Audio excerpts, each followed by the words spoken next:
programa ay tinatawagan natin ang mga kasama sa Youth Crisis, kasama ang mga leader ng ating koalisyon para sa panata ng mamamayan.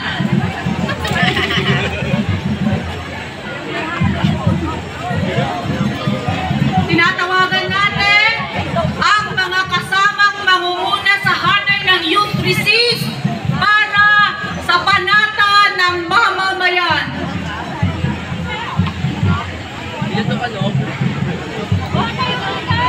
Sara Duterte! Linisin! Linisin! Linisin!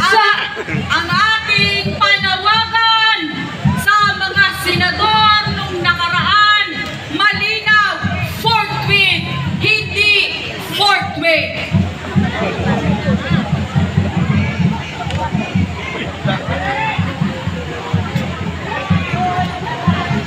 Sara Duterte! Linisin! Linisin! Sara Duterte! Sara Duterte! Sara Duterte! Linisin! Linisin! Linisin! Linisin! Sara Duterte! Kung kayo mag-rap.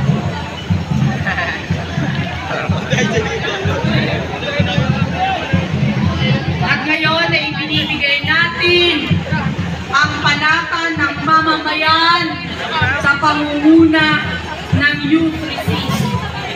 Inaanyayahan ang mga coalition leaders sa harap ko para sa pangunguna ng panata ng mamamayan.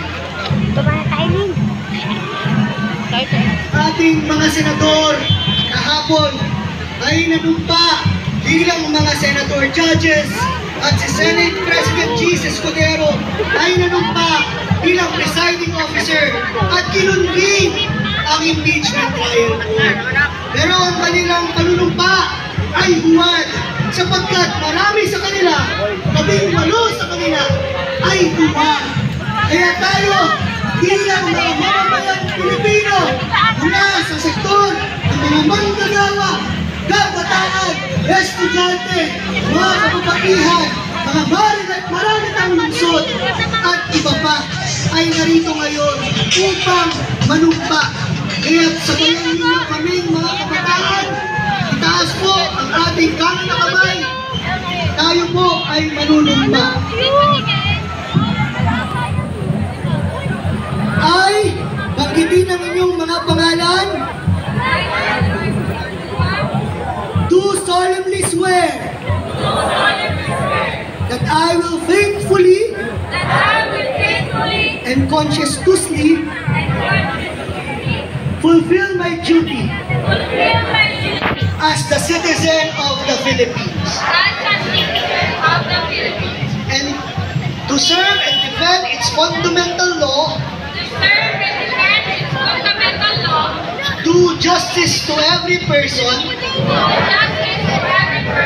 and consecrate myself to the service of the nation. So help me God. Ang ating panunumpa, mga kasama, ay hindi huwad, kundi panunumpa ng paninindigan. Kaya sabayan niyo kami, Sara Duterte! Sara Duterte! Kapulis Cordero! Duwa! Duwa! Kapulis Cordero! Duwa! Duwa! Kapulis Cordero! Duwa! Duwa! Kapulis Cordero! Duwa! Duwa! Kaya't ating panindigan ang ating pinanumpaan ngayong araw, hindi kagaya ng 18 senador na nanumpa pero nagsinungaling, nanumpa pero natuwag, nanumpa pero natakot sa kapangyarihan ng mga Duterte. Ang pinaglingkuran nila ay hindi taong bayan, kundi senador sila ng mga Duterte. Kaya tayo ngayon, tayo ay taong bayan, nililitis natin sila at nanunumpa tayo na hindi natin sila tatantanan hanggat hindi nila ginagawa ang nararapat.